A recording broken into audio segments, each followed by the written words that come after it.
Welcome back to the Visual Supercharge online course. Hi, David. Good morning to you. Good morning to you, Bart. Good evening, actually. Today, we'll cover vision sharing. We'll speak about how you can benefit from visuals, from visual representations that can make your vision clear and more compelling. I like to think of it as words plus pictures equal effective communication or more effective communication. Getting on the same page faster and more reliably. What we'll use during the segment is a model that we deployed before, consisting of 4 stages. So we'll take you step by step how to improve your skills from starting as a consumer of representations of visuals, then becoming user, creator, and eventually influencer. I think that the baseline is this state we're all in where we're using devices and we're, as we all know, we're barraged with images. I mean, just to use any device today, you have to navigate an interface. You have to make constant sense of where you are. What does that mean? What do I want to click on, not click on? So we're in an electronic world where we're getting hit with images all the time. Or with ads and visuals like here on Times Square. Yeah, which is known around the world. Yeah, but it's not only being exposed to visuals in ads or commercials, but it's also about what we use as our primary mode of communication. And to so many of us, we're dependent on words in our email communication. Oh, for sure. You know, the spoken language, spoken word is our default mode. Yeah. And we don't always have time to pull out a device and show a picture. So we do depend on words. And that's why we've said throughout the course, we want to instill the habit in people of asking those visually oriented questions like, what does that look like to you? Or let me show you what that looks like to me. Or can you clarify that visually for me? But to get there, we have to start to employ visuals. So we become essentially users of pre-made visuals, such as memes, emoticons, GIFs, right? Yeah, stock photos, stock images, cartoons, line drawings, icons, they are everywhere, and most of us know how to use them, and they're a good idea a lot of the time. That's true. And it's super easy to deploy them because what we essentially do is we're copying them and pasting them. Yes. And that high quality user state is a state of awareness where you know that you have a choice about what image you use. And you're saying to yourself, what's the best possible image, right? By the way, I think these memes and that little number counter, these are really amusing images that you're showing us. You know, the resources that we have now to our disposal are quite, fantastic, I would say. You have everything. You can use any visual that is out there. But it does not make you a creator. You're just a user. And we want to persuade you and convince you that it's good to go a level up, have this proficiency of being a creator. What does that mean, David? Tell us. It means, for me, it means that at any moment, you're prepared to pick up your stylus, your pencil, your pen, what you're drawing to, or whatever you want to call it, and do something on the screen in the moment that says to the people you're communicating with, and you're talking to yourself that I can make a mark on a page. I can make an image which is unique and spontaneous in that moment that shows me that I'm connected enough to my ideas and I trust my ideas enough that I can make something happen on that page. And if I'm communicating live to somebody, they know that instantly. So why don't we illustrate that with a real life example, shall we? Okay. Which one are you going to use? Well, I like your picture of elephant in the room. Let's say there's a problem that we need to deal with, and we want to illustrate that it's not just a problem. We have at least two problems that we need to deal with, right? And they are so serious that they make us essentially sick. Look, what I've done here is that I took a picture and then I modified this picture by cropping out the elephant in the middle. I flipped the elephant so we see that there are two. And then I filled those dudes here in the corners with the yellow color. Yeah, and I think there's something that's a little bit unpleasant going on in this room. And it's swirling around and everybody knows it. Now you see how simple it is to modify an image if you have a right communication tool. You can do it spontaneously in the moment, right? And we're suggesting that everyone will appreciate that, and that that's what's going to enhance communication and get people on the same page faster.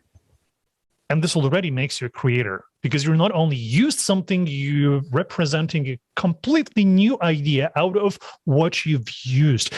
Similarly, when we were speaking, when in this first episode that we're taking you on the tour to the world of DVL, to explore the world of DVL, we used this bus. But being in this creator capacity, what we can do is to modify this bus to be a little bit more clear or purposeful. And let's add our logo so everyone knows where this bus is heading, right? Yes. Now I just added our domain to the bus, and now it's super clear what we're doing and where we're heading. There's so much you can do with it. And as an influencer, perhaps the main point of this lesson or this episode is that you want to be a discerning user of pictures along with words so that you can determine with other people whether or not that picture is clear enough. Is it memorable? Is it useful? Are people able to recall it and convey it and share it with one another? Is it activating people? Is it emotionally engaging to people? Those are the considerations that we want to become instinctive when you're an influencer. But tell us more about this capacity of influencing with picture and purposeful use of pictures. I think it's being fluent in digital visual literacy so that you're thinking of this enhanced way of communicating, right? And so you're thinking of before, during, and after so that you're prepared for situations to use the pictures that you think are most effective and to demonstrate these skills along the way so that not only is it you impressing people, and that's not really the point, it's you engaging people, it's you enabling people to communicate with you better and faster. That's what vision sharing is all about, right? How does that look to you? It's the vision being captivating. It's the vision being this binding force. So how can we deploy visuals to achieve that, David? Well, something that you were mentioning earlier, Bart, is putting that idea in people's heads that even though it might be a little bit scary, a little bit risky, a little bit confrontive, the more you can do on the board that's live, that's authentic, that's uniquely you in the moment, the more people will get the richness of that and get the authenticity of that and the reality of it, that's real because it's coming from you and not a stock agency. Yeah, precisely. Because when you think about it, when you deploy existing images or memes, they're not actually you. It's you using something that existed before. But when you're taking this tool to your hand to draw something, even imperfectly, this is a direct representation of you. It's digitized, but it's not automated. So there's just this human feeling to it, and people respond to that, don't they? Right. So if we think about kind of getting over the finish line and having a skill that's more or less going to assure you of being an effective communicator. I think that doing it yourself or modifying a drawing live or ahead of time so that people can get that that's something that is unique to the situation and therefore more real is going to be that much more effective for you. Even though, Martin Luther King, when he delivered his very, very famous speech, the I Have a Dream speech, even though he didn't have a Jumbotron on which to show a literal picture of that dream, people still remember it because of the clarity and the vitality and the uniqueness of all those images together that he combined in that, that fiery oration of his.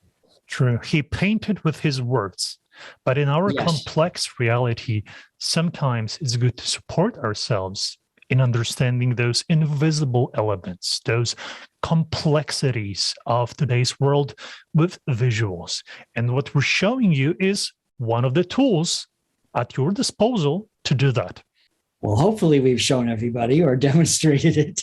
But mostly we want people to get into the spirit of trying things themselves, because you doing it yourself and other people watching you do it, that's going to become a motivator in itself. You've been there, David, so many times, creating buy-in with people up to the flip chart, next to the board, drawing with you. So what is the most important lesson from all of those experiences?